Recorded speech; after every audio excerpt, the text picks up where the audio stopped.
sedes das empresas, a polícia recolheu documentos contábeis e apreendeu 3 helicópteros. O Ministério Público de São Paulo investiga o desvio de 2 bilhões de reais em fraudes no recolhimento de impostos desde o fim da década de 1990. Tentaram de tudo, aí só tinha uma estratégia. O que era? Que era a estratégia mais antiga da Coca-Cola.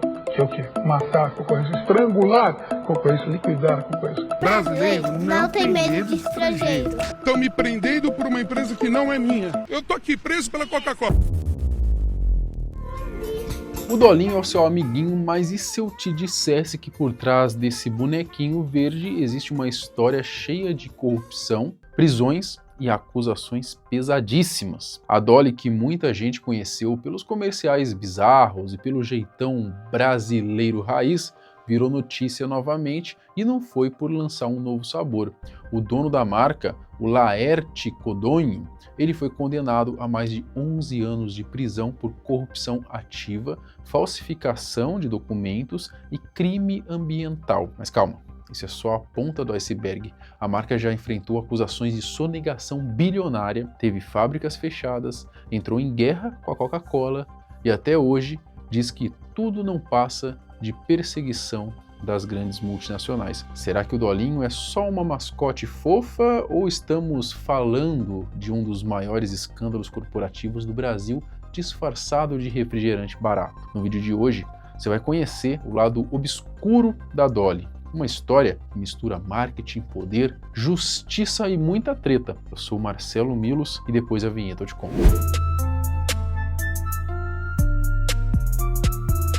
A Dolly acabou se tornando uma das marcas de refrigerante mais conhecidas e populares do Brasil.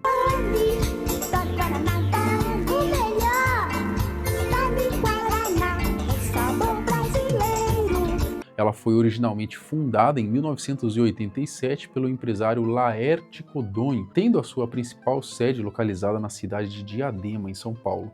A empresa conta com uma linha de produção variada, que inclui desde sucos até refrigerantes, sendo esses últimos o grande destaque da marca, especialmente o famoso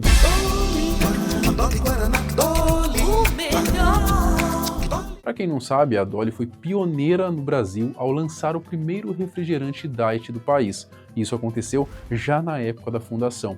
Mas foi só no finalzinho dos anos 90 que a Dolly começou a ganhar fama em todo o Brasil e se tornar realmente conhecida no país inteiro. Um episódio que ajudou a impulsionar a popularidade da Dolly aconteceu em 2003, quando a então modesta empresa brasileira enfrentou ninguém menos que a maior e mais poderosa marca de bebidas do mundo.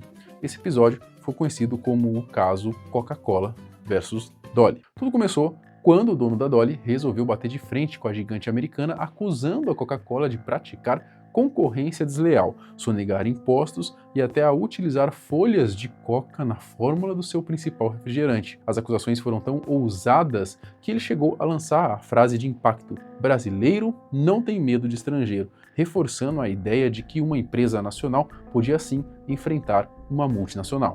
Tem um momento em que ele cita aqui, Laerte, estratégia de liquidar. Eu queria que você explicasse isso depois, mas eu vou citar aqui o trecho final do que ele diz nessa fita. Então só tinha uma coisa a fazer, que é essa estratégia a mais, que esta é a estratégia mais antiga da Coca-Cola. Comprar a concorrência, fechar a concorrência, estrangular a concorrência, combater a concorrência. Então imagina você ter a maior verba publicitária do mundo e a marca mais poderosa do mundo contra você. E o interessante é que depois, mais pra frente, ele coloca assim, poxa, eu fiquei até chateado, porque poxa vida, fiz tudo para te quebrar, não consegui. Ele fala, pô, sabe que eu fiquei até chateado? E mostra que nós brasileiros somos competentes sim, e que a Coca-Cola não consegue nos competir conosco.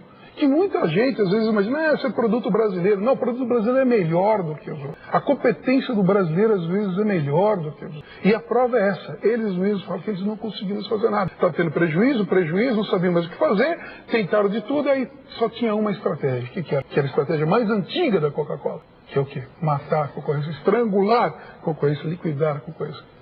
Isso é o fim do mundo. Essa história é interessante e muita coisa que aconteceu com a Dolly, até com o próprio Laerte, que ele coloca na conta então dessa treta aí com a gigante multinacional. Querendo ou não, toda essa polêmica acabou ajudando a Dolly a ganhar visibilidade, pelo menos no curto prazo. Lembro que a marca estava presente em vários merchans, né, principalmente nos programas da Rede TV, como Pânico. Bonita agora no verão, energia do verão, todo brasileiro gosta, e Dolly para completar essa estação. Então, você já experimentou Dolly? Ainda não? Então não perca mais tempo. A relação entre a emissora e a Dolly era tão próxima que a Rede TV foi a que mais deu espaço para divulgar essa treta com a multinacional, ajudando a reforçar a imagem da empresa junto com o público. Foi depois dessa briga que aconteceu outro marco para a empresa, que foi a criação de uma das maiores mascotes de todos os tempos, né? O Dolinho, seu amiguinho. Seu amiguinho, vamos cantar? O boneco verde foi ideia do próprio dono da empresa. Segundo Laerte, a personagem foi inspirado no Teletubbies, já que a sua filha era fã e de tanto assistir ao programa com ela, acabou surgindo a ideia então do Dolinho. Só que com o passar dos anos, o Laerte acabou se tornando alvo das autoridades e com isso, um lado pouco conhecido da simpática marca acabou vindo à tona. O lado sombrio da Dolly. Em 2018, o Laerte foi preso junto com seu ex-gerente financeiro, acusado de envolvimento em um esquema de fraude fiscal. Na época, algumas das fábricas da Dolly chegaram a ser fechadas, mas pouco tempo depois acabaram sendo reabertas. Em entrevistas à Folha de São Paulo e à revista Isto é Dinheiro, Codonho atribuiu a sua prisão a uma armação da Coca-Cola e da Ambev, alegando que as multinacionais adquiriram uma empresa de tecnologia, a Neoway, usada para fazer com que procuradores estaduais e da Fazenda Nacional introduzissem informações erradas no processo que resultou a sua prisão. Ele também alegou que foi roubado por contadores de confiança. Enfim, nessa ocasião, a situação já tinha virado um rolo bem pesado mesmo para ele. Codonho, na ocasião, entrou com ações indenizatórias contra os procuradores. Um dos argumentos foi de que atribuíram a ele a existência de uma empresa num paraíso fiscal para ocultação de patrimônio, só que a empresa citada nunca pertenceu ao empresário, o que foi reconhecido então judicialmente. Na época, os procuradores acusaram a empresa de sonegar mais de 4 bilhões em impostos, né, o que levou aí ao congelamento das contas da Dolly. Isso, é claro, provocou uma reação imediata na empresa, que passou a correr um sério risco de falência, além de enfrentar a ameaça de liquidação de seus ativos e passivos. No entanto, em 2020, a justiça reconheceu que a acusação era falsa e acabou anulando a decisão. De quase 4 bilhões de reais sem impostos que a empresa Dolly era acusada pela Receita Federal de sonegar foi considerada nula pela Justiça. Pela decisão publicada recentemente, a fabricante de refrigerantes é, na verdade, credora de mais de 300 milhões de reais. Já na esfera estadual, a dívida também chegava a quase 4 bilhões de reais. Só que o valor reconhecido é de 26 milhões de reais. Eu estou irritado, estou irado, mas estou calmo. Por quê? Porque eu sabia que eram 26 milhões. Poucos dias depois, com os bens bloqueados, a empresa pediu recuperação judicial através de processos movidos por diversos credores e controladores da companhia. O pedido foi aprovado e a empresa entrou no processo de recuperação. O fato é que esse caso quase que levou a empresa à falência. Se a situação tivesse se arrastado por mais algum tempo, muito provavelmente a Dolly teria ido para o espaço e o Dolinho junto com ela. Durante esse rolo, a empresa fez até um comercial que ficou marcado, que foi junto ali, né, ele e o mascote fazendo um breve pronunciamento sobre o caso. Oi, pessoal, estou fazendo de tudo para acabar com a gente. Por Deus e pelas pessoas do bem, a Dolly ainda existe. Muito obrigado pelo seu carinho. E preferência. Sem vocês, não teríamos sobrevivido. Mais que nunca precisamos do seu apoio nessa luta. A Dolly tem orgulho de ser brasileira. E brasileiro não tem medo de estrangeiro. Só que apesar de terem saído dessa com vitória, né, na justiça, o estrago já estava sendo feito, né? Várias fábricas da empresa foram fechadas e milhares de funcionários acabaram sendo demitidos. No fim das contas, a empresa conseguiu aos poucos se reerguer depois de tudo isso. Mas, recentemente, a empresa levou outro golpe pesado. O dono da Dolly, o Laerte Codonho, ele foi condenado a 11 anos e 10 meses e 4 dias de prisão por corrupção ativa, falsificação de documentos e crime ambiental. A sentença foi dada pela 4ª Vara de Itapecerica da Serra. Além de Codonho, outras 7 pessoas também foram condenadas na primeira instância, lembrando que a sentença ainda cabe recurso. O juiz Djalma Moreira Gomes Júnior rejeitou o pedido do empresário para substituir a prisão por medidas alternativas, como a tornozeleira eletrônica, e determinou que ele pague uma multa de R$500 mil.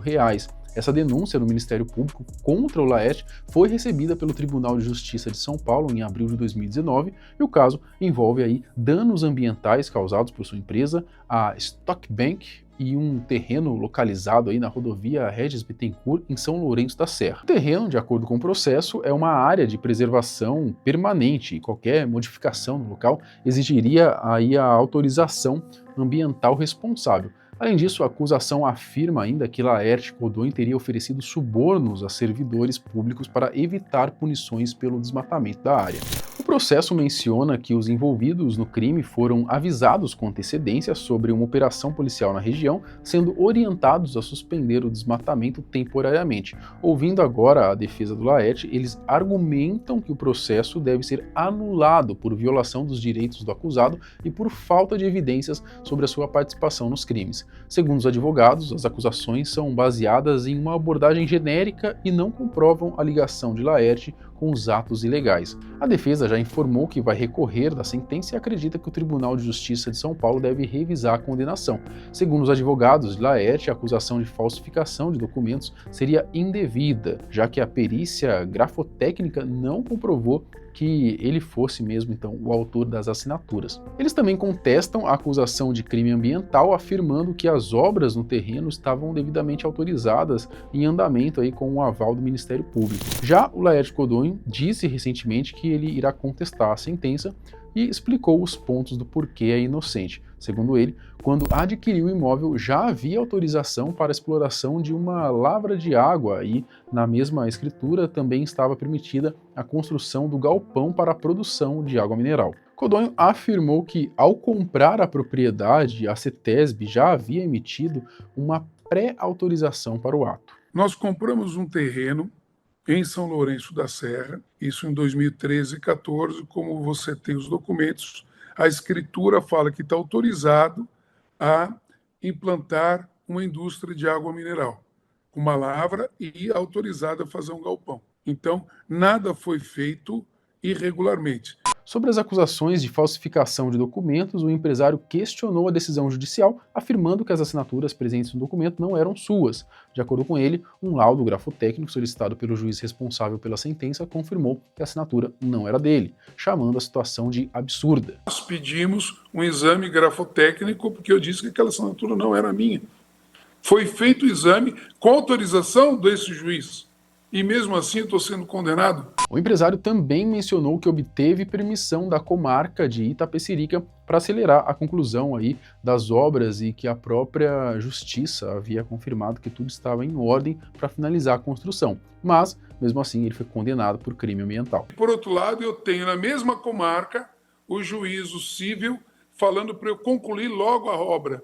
Se eu tivesse uma obra com problemas, obviamente que o juiz não iria pedir para eu concluir a obra. Quanto à condenação por corrupção, Codonho se defendeu em entrevista à CNN, alegando que as mensagens usadas no processo surgiram após a apreensão e perícia de um celular. Agora, o mais interessante é o seguinte: em 2018 foi apreendido esse celular, que na ocasião estava comigo. Esse processo ambiental de Itapecerica é de 2019. Então, em 2018 foi periciado e nunca existiram essas mensagens que foram alegadas. Então, realmente, eu desconheço o que está acontecendo. Em comunicado, a defesa de Codonho solicitou a anulação do processo, argumentando que a investigação foi conduzida pelo Ministério Público sem respeitar os direitos fundamentais do acusado e do seu advogado.